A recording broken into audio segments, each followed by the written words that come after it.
And welcome into another episode of the Outsider Sports Hockey Podcast. I'm Ben Mandel, and this week joined by Mikey D. No Tom Leone, as he is living it up in Italy right now. Hopefully he stays in Italy. Because since he's left, we got a series. Anyway, go ahead, Ben. Sorry. Well, since Tom has gone to Italy, I was going to mention that the Devils are 2-0 against his Rangers. Stay in Italy, Tom. Stay in Italy. He's got to stay.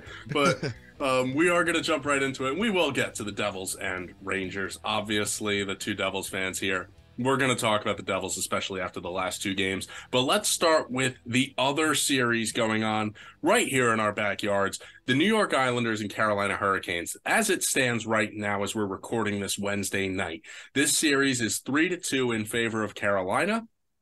But the Islanders were able to have a strong game and come away with a win in game number 5. They gave up a goal to make it 3-2, but they were able to hold on, win this game, and put it away. Mikey D, do the Islanders have a shot here? Absolutely, they have a shot, Ben. You know, it's actually a really good advantage. And if I was Carolina, I'd be nervous because obviously a lot of people, you know, including us, right, we're the ones who picked the Islanders to actually pull out this series because we feel like that it was a bad matchup for Carolina. And you know, Game 5 yesterday, we saw that. You know, we saw that where the Islanders were dominating. I thought they were dominant the whole game. Sorokin looked locked in. He looked like he, you know, for the most part, stole that game for the Islanders for the most part. And you know, that's what makes the Islanders such a, you know, sneaky team because, you know, they have the great goaltending to do it and they got some of the veteran status to get things done. So, you know, that's what I really like about the Islanders. And I think that Carolina should be a little nervous because obviously we're heading back to UBS Arena. You know, the Islanders, you got home field advantage. That arena is rocking always. So, you know, the series could definitely get pushed to 7. You know, obviously any series, you know, anything can happen. You know, we've just said when we got on it, look at our series that we're watching and our fandom for. But no, definitely, I think the Islanders definitely got a shot. This game, the series, I think is going to go 7 like we all predicted. I just don't know who's going to be the outcome of it. But Carolina, you know, it's better for the second round series and everything like that because we're going to get game 6s and game 7s. And these teams are going to definitely fight and be worn out. So it's going to be interesting to see. Yeah, as it stands right now, it looks like every series is going to go at least 6 games as long as Florida is able to pull out the win here on Wednesday night. While we are recording this, Florida and Boston are playing, and the Panthers are leading. Yeah, they're leading 1-0, and they've had some chances. Definitely Boston doesn't look the same as they did down in Florida for those 2 games. We will get more into that one, though, as we talk about the Islanders, though. With their win in Game 5, now every single team this postseason has won a game on the road. That is unbelievable. That is impressive. Something you don't see. Mm-hmm. Every team is winning on the road. It shows the parity in the league and really just how good every team is, even these wild card teams that have squeaked in. Yeah, it's definitely impressive. It's something that you don't see, and I think that's what makes, you know, NHL playoffs, you know, top. You know, people overlook, you know, the NHL playoffs. I mean, it's so interesting, and it's very rare that you see in any type of playoffs and scenarios. Home field advantage is a big thing, and you know, in these playoffs, it honestly isn't. And, you know, if you look at most of these series, you know, it's any game on any given night. And these arenas are rocking, these fans are rocking. They're ruthless. They're probably as big as any other fan bases for any other leagues. And the fact that these teams are gutting it out and pulling out wins, it's really cool to see, Ben. It really is. It's really awesome. And, you know, for a team like Florida, playing the President Trophy winners, we were very impressed with them the first 2 games in Boston. Definitely credit Boston for the way they were able to bounce back in Florida. But speaking of a team I was actually really impressed with, it's the Carolina Hurricanes. And it's not necessarily because they took a 3-1 series lead, but the fact that they won on the road.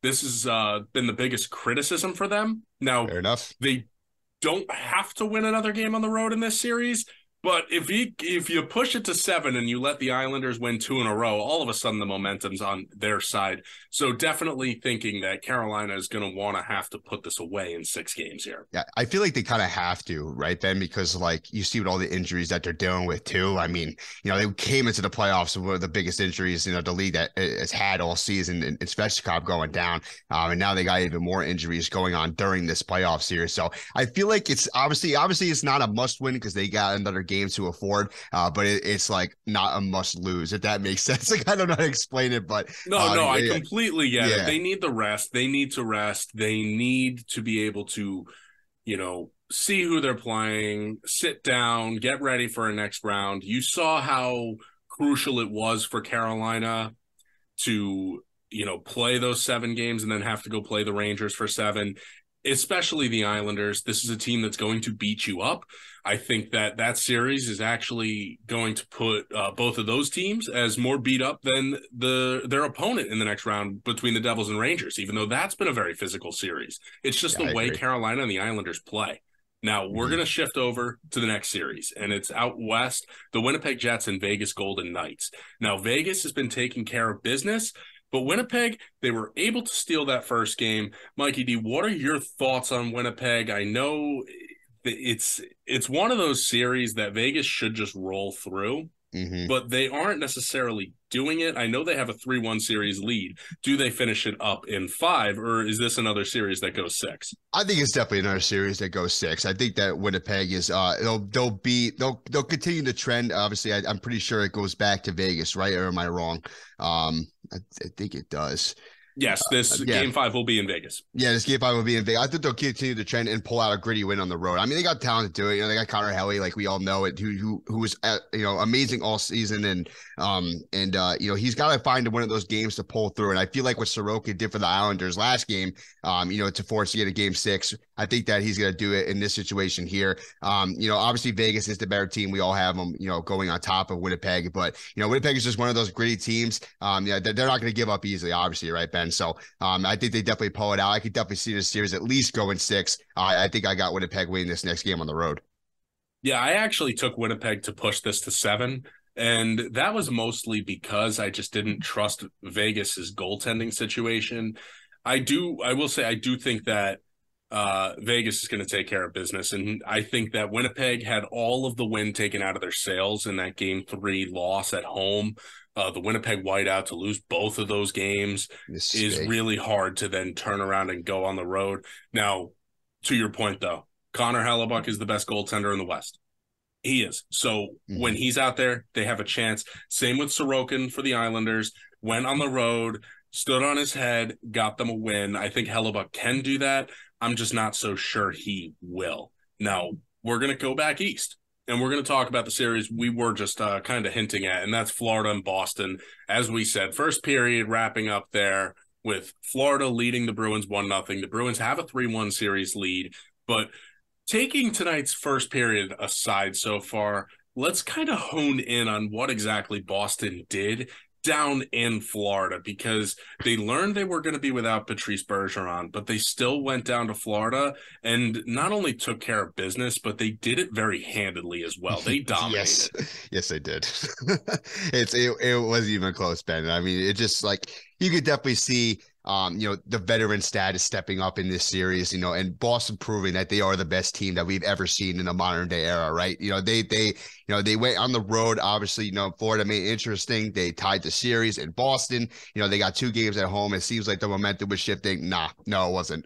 They literally went to Florida and they took care of business, and it wasn't even remotely close in my opinion. I mean, I watched a little bit of both games, and it just seemed like Boston just had them around the throw the entire time. And obviously Florida's leading right now, like you just said. I think Florida might pull this one out. I think, like I said, it's continuous to the trends. They just obviously their backs against the wall. They're desperate. But when it goes back to Boston again, or even back to Florida again, I just feel like Boston's going to take care of business. I think it's going to be over. So then, if not, surprised if it happened tonight. Yeah, and that's the thing. Well, Florida can win game 5. You're not going to beat this Bruins team 3 games in a row. And that's the bigger issue. That's where you're going to run into problems. It's finding yourself in a position where you have to beat a team as good as the Bruins 3 times in a row. It's easy to forget, though, that Florida is 1 year removed from winning the President's Trophy. This is a team that was really good last year. I know it's a different coach and a different system, but once they learned that system, we saw what they did. They're really good. And I wouldn't put it past Florida. But again, I just don't see anybody, let alone the Florida Panthers, beating the Boston Bruins 3 games in a row. It's just too far out there. Let's shift west. We're going to head to another series out there. This is the Seattle Kraken and the Colorado Avalanche. This is the series that I am probably the most intrigued with. Yeah. And the one that I think has actually been the best. I think that really the Seattle Kraken team has been fantastic to watch, really exciting. You can see that new energy that they have being in the postseason, even though these players have been there, but this organization, you can really see it. The fans have been awesome. I was thinking to myself, I mean, the Seattle Seahawks have the 12th man. There's no reason they're not going to show up for a hockey game. And Exactly. boy, oh boy, have they. And they've been fantastic. Love seeing it. But it is still a tied series. It's 2-2. Clearly, the goaltending is a problem for the Colorado Avalanche. I said I thought it would be an issue once they got to round 2. I didn't think it would hang them up here for round 1. But do you think goaltending might keep Colorado from getting past the Seattle Kraken? I think you have to say yes, right? It's like, first of all, I just got to say too, Ben, like I'm totally on board with you. I am like the most intrigued, and I'm just like so invested now, obviously, except for the series that, obviously me and you are rooting for as fans. Like, I'm so invested in the series because it's so cool. Like I said on previous podcasts, it's kind of like storylines, obviously Colorado, they're trying to get back, to the promised land. They just pulled it off last year. And now Seattle is just this brand new franchise. They got to see what they're made of. And and man, are they showing it, like you said. I mean, I'm not surprised at all with that, what we've seen in other fan bases in Seattle and what they've done for their other sports, that they're showing up big and high for them, for their hockey team. So I think it's just awesome to see, and it's just very intriguing. I feel like it's like very even right now, and at the same time, like you said, goaltending is a big issue for Colorado. And then even on top of that, Ben, look at Cale Makar might not even play the next game, if I'm not wrong, because of his hit on McCann. So they're going to lose a big piece there, and they got goaltending going back. Yeah, so there you go. So thanks for breaking that news to me. I didn't see. I knew they were talking about it, but I didn't know if it was confirmed. But yeah, so with that being said, too, that's just another big loss. The goaltending is holding them back. Seattle's definitely got a chance in this series, and I think it makes it even more entertaining because we know that Colorado can hold their own and the talent that they have, despite all the miscues and everything that they're handling. But it's just really cool to see Seattle show up and actually compete in this series. It really is cool to see, and, it's just exciting. I don't know. I feel like Vegas, I hated them so much when they joined because I felt like it was so unfair that they were as good as they were right off the bat when every other expansion team had to struggle. I guess Seattle not being as good in year 1 might have helped that, but I also think seeing just how much it does for the sport with Vegas being as good as they are and Seattle having that excitement, I think that's warmed me up to the idea more. And also, the Seattle Kraken jerseys are just so nice. I love seeing them on the ice. They're crisp, especially those road whites. So nice. But yes, Cale Makar was suspended for Game 5, so he will miss that. It was for that hit on Jared McCann. It was called an interference penalty. Honestly, I'm surprised that he did not end up receiving a match penalty for this because that was clearly out of frustration. He did not need to make that hit. The puck wasn't there. I know he saw numbers, he saw his front, so it can't be boarding. That's why it's the interference call. But really just not a smart play for Cale Makar. You expect your stars to be better than that, and now he's going to have to sit. So one more thing going against the Colorado Avalanche.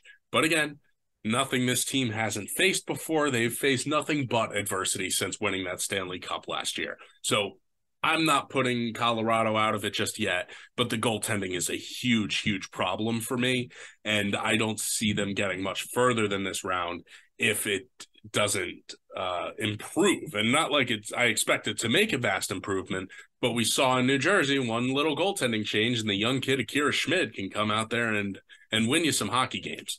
So it's amazing how every series, goes back to the one that we love the most, right? And it's just I think we're just going to make it a point in this episode to bring everything back to Jersey, right?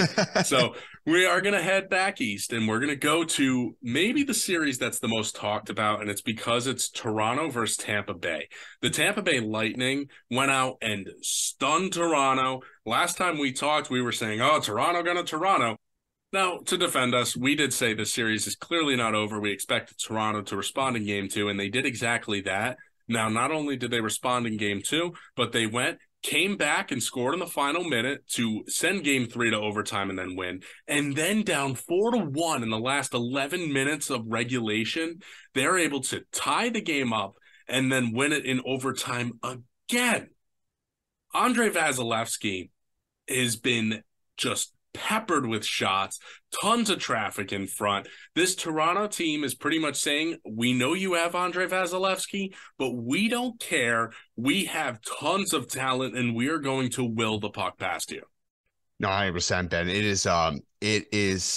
It's got to be it's shocking to say the least. Obviously we know Vasilevsky. I can't even say his name correctly. Me and my names. But him in net is obviously, in the playoffs, especially, he's a whole different breed. I mean, we saw it the last 5 years. He is part of the dynasty and why, why Tampa Bay has been on top, right? So it is crazy to see what Toronto's doing here. And let me just ask you, Ben, right? Wouldn't it just be crazy? Because what we're seeing Toronto do right now, obviously, it's not the norm. We're not used to Toronto, excelling, especially under adversity, coming back, winning in overtime, and obviously taking a series lead like this. I mean, we have seen them blow 3-1 lead series before. So, would it not shock you if Tampa Bay came back and won the series?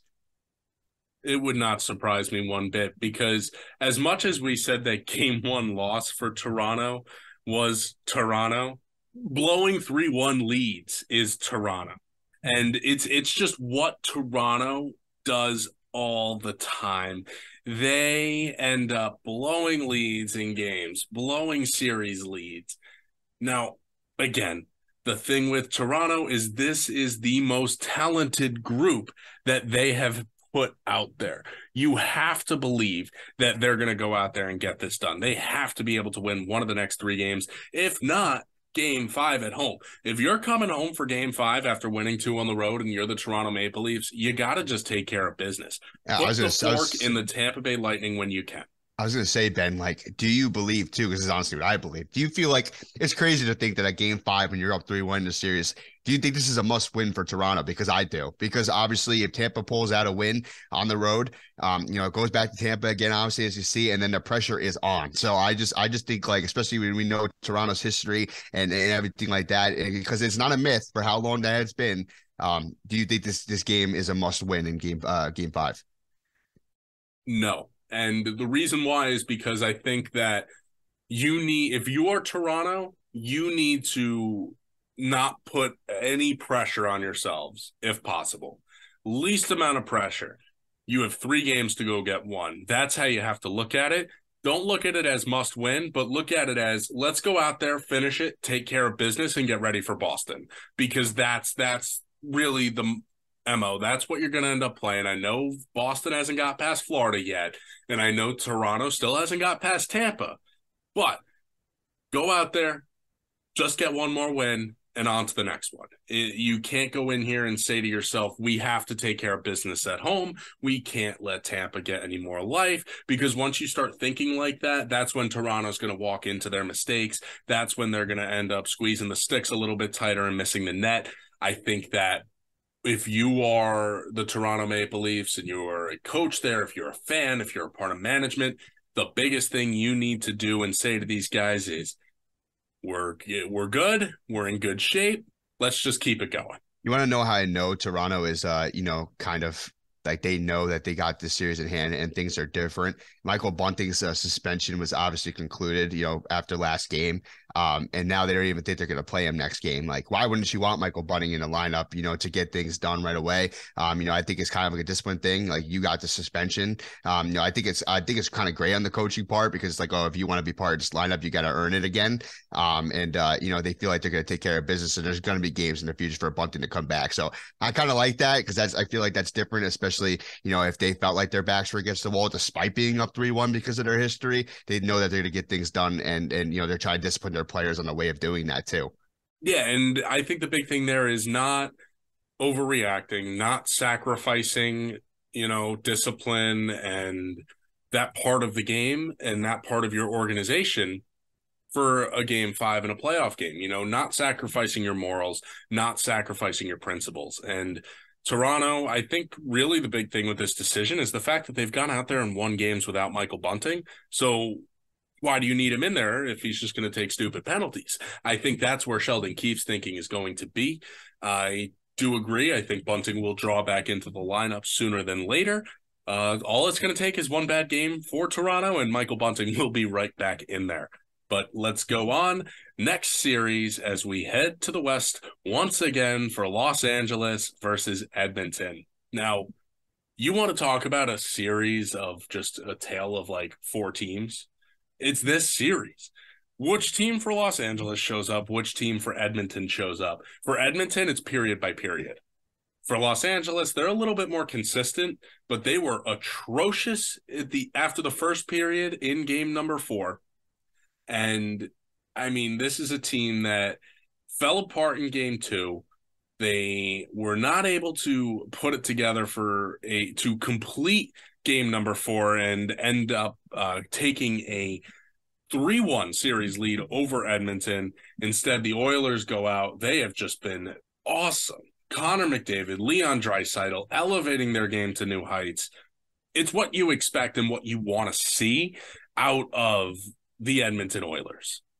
Yeah, 100%, Ben. I mean, I am not surprised at all by the way this series is going. Obviously, I had the Kings pulling out this series, and it looks like a couple of games that, that prediction is reasonable. The Kings, like I said, the defensive pairing, Mikey Anderson and that pairing, it did slow down Edmonton to an extent. So it just feels like that the Kings definitely are competitive. They got the talent to do it, and they proved it in most of their games. And then at the same time, we move over to Edmonton, it is exactly what we thought we were going to see. Obviously Connor McDavid is the greatest player in our modern era, and he is just showing up every single night in every single game and doing this thing. But obviously the X factor for me is Draisaitl, man. Leon Draisaitl, he averaged 2 points, in every playoff game, since he's got to the playoffs with Edmonton. Like, that is an absurd stat. That means he shows up night in and night out, and he elevates this team to be better and be great.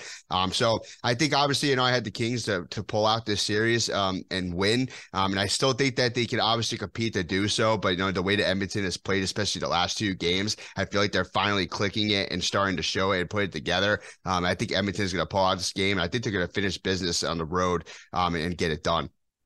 I agree. I think Edmonton finishes this off in 6. They're just too good. Edmonton is too good.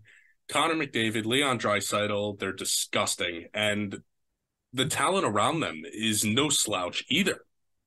This is a loaded roster, a lot more defense. I know Tom has pointed it out a bunch. He likes the moves that they made to get more defensive minded. The fact that they play 7 defensemen and still go out there and score a boatload of goals every game.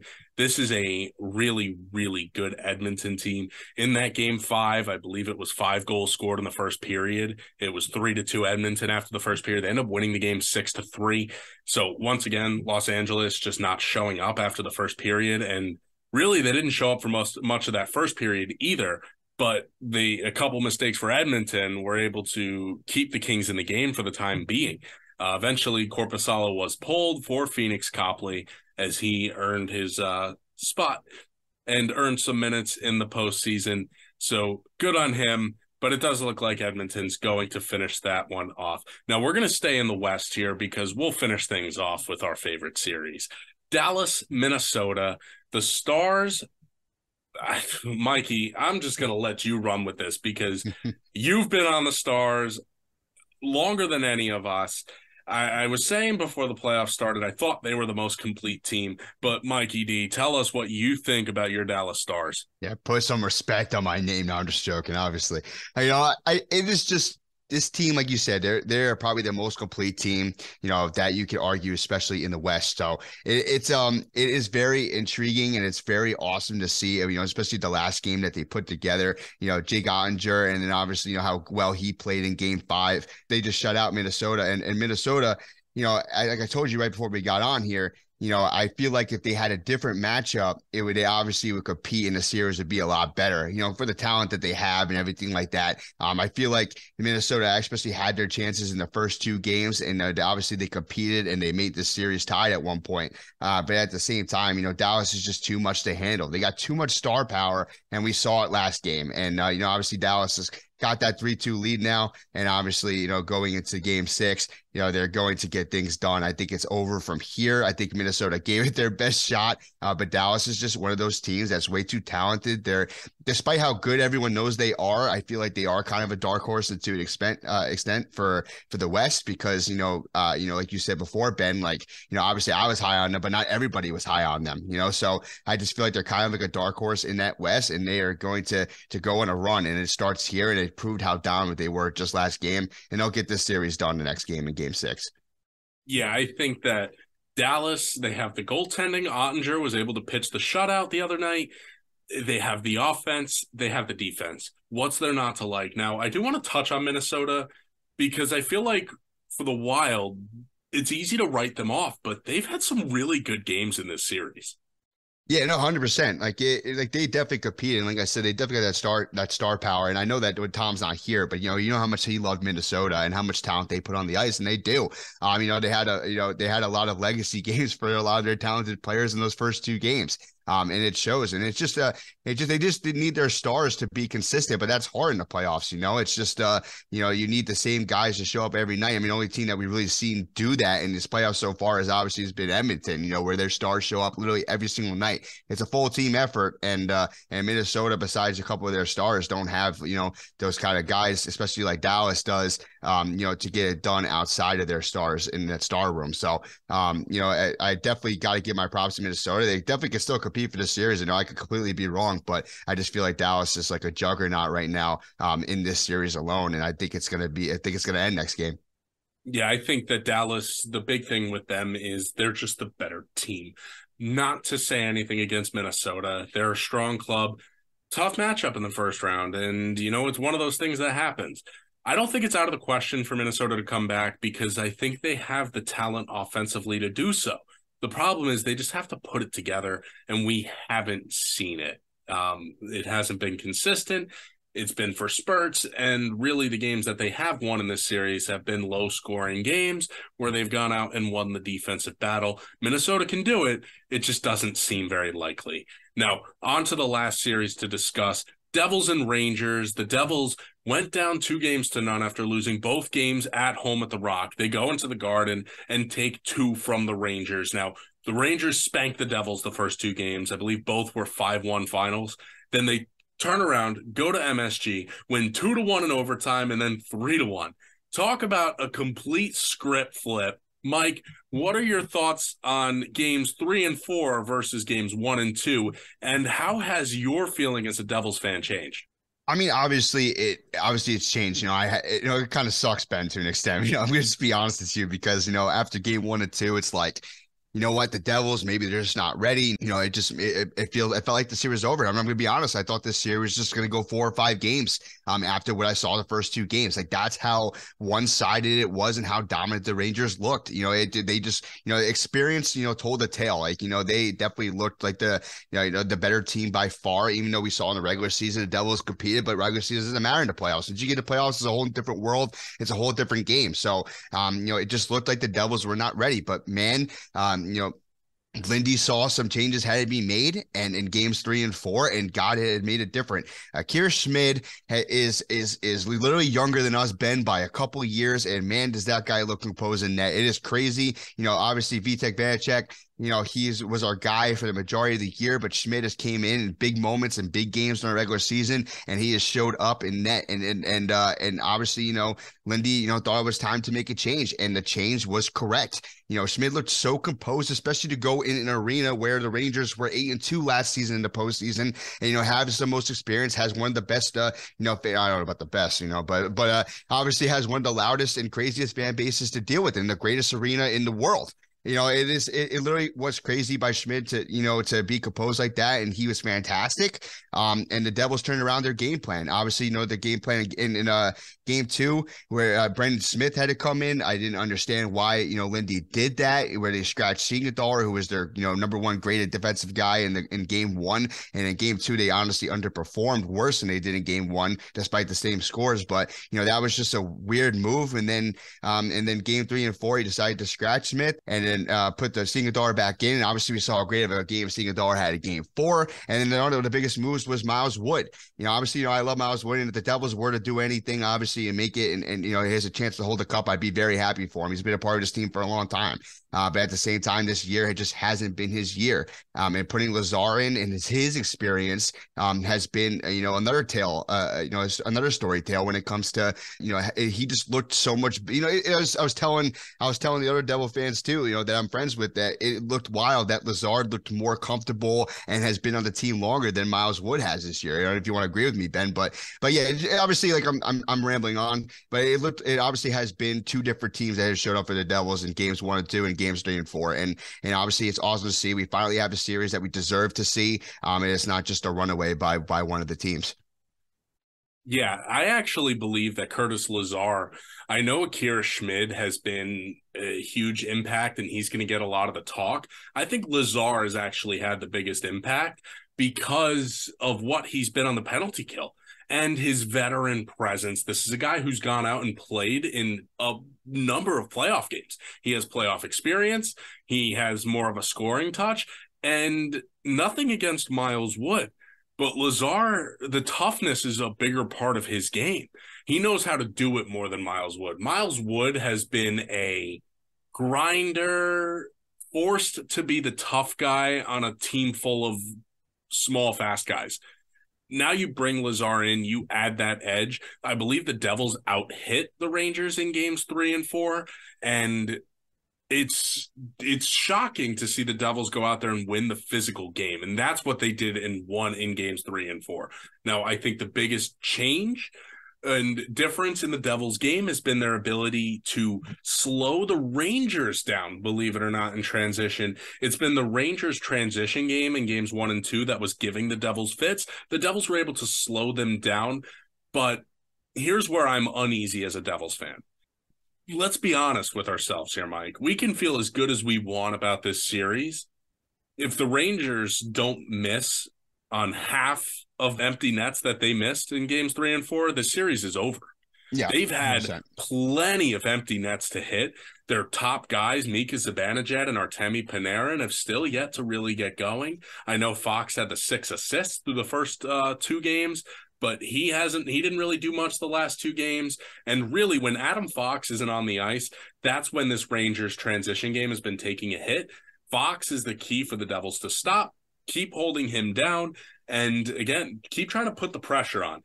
The reason why the Rangers have been missing these open nets is because they've been feeling more pressure. They've been forced to shoot the puck quicker. They're not able to just stand, find their spot, and shoot. The Devils are putting more pressure on, so you have to give credit where credit's due. But I really do think that as good as you can feel about this Devils series so far, they really need to go out there and put together a good game in Game 5, because the Rangers still have had their opportunities in games 3 and 4, whereas the Devils, on the other hand, in games 1 and 2, they didn't really have too many opportunities. So it does still feel like the window is open a little bit bigger for the Rangers, in my opinion. Yeah, no, I understand. And you're totally right, Ben, because like, obviously, we're both Devil fans. We should be really pumped that this series is tied. And obviously I am. Obviously, I'm happy that I have more of a series to look to, a best of 3 to look forward to, right? Instead of, being our backs against the wall and the series being over in the next game, right? But like I was trying to say before, like, now I feel like I'm more invested in this series, and I think that's more miserable than if it was just a blowout like it was. Because when you get your feelings more into it, obviously the end of it could be even 100 times more thrilling or 100 times more depressing, right? So but you're 100% right when it comes to the Rangers. Obviously, I'm not. I can't take away any credit, because you're right, because especially in game 3 alone, there were so many empty nets and opportunities for the Rangers to close that game, and they didn't. And I think the only thing that makes me kind of comfortable about the Devils, they went into a hostile environment, and they won the close games. Obviously games 1 and 2, it kind of was no shot there. It is what it is. But in games 3 and 4, they had to compete until the final buzzer went off. And they got it done. So I think this kind of makes me, a little confident. But at the same time, I can't discredit this Rangers team. They are so very good. All it takes is for them to show up again at the Rock like they did the first 2 times on Thursday, and they can, definitely put the series out of hand again. Yeah, and another thing to feel comfortable about if you're a Devils fan, we haven't even said his name. Jack Hughes. How Amazing. awesome has Jack Hughes been? I mean, He's everything. just saying his name puts a smile on my face. Yeah, no, it's amazing because it's one of those guys, and we know for years to come. We thought we know that all these people, especially the biggest chirps in this rivalry, would be like, oh, like Capo Caco and Lafreniere has more points than Jack Hughes has in the playoffs, because obviously Jack Hughes hasn't been to the playoffs yet. So that's one of the biggest chirps that I've heard. And now we get to go into the playoffs against them, and Jack Hughes has been putting on a clinic and has been awesome, like he has been since we've got him, and it makes me confident, not even just for this series and whatever happens, obviously, but for the future and what comes, because as long as we have him, we're gonna have a chance, and it's so cool to see. Exactly. Just like the Rangers, as long as they have Igor, the Devils, as long as we have Jack Hughes. And it has been so much fun to watch him not only, play in the playoffs, but show that he can elevate his game too, like the Dreisaitl's and the McDavids. It's really just so exciting to see star players like that go out there and play. Now, we are going to wrap things up here. We will have another podcast out next week. We'll hope to have the full team back. I'm not sure when Tom's getting back from Italy, so we will revisit and get on that. Mike, you know when he's back? He said that he will be back for Game 7 of the series if there is one. So I don't know if All right. that'd be by next week. That means Tom will be back for next week. So that's good to hear. Tom, we hope you're enjoying in Italy. We know you're listening. Sure. We hope we got your approval here. I know we didn't really talk too much about the Rangers, but we do appreciate everyone listening into the podcast. Make sure you give us a follow on Twitter at Outsider Sports 3. Find us on Instagram as well at Outsider Sports. Find us on YouTube and TikTok by searching Outsider Sports, and check out our website, outsidersports.net, for blogs on football, hockey, and baseball. We have our mock draft up there as well, so make sure you go check it out for football. Until next week, we will see, and we'll have more playoff content coming in between then.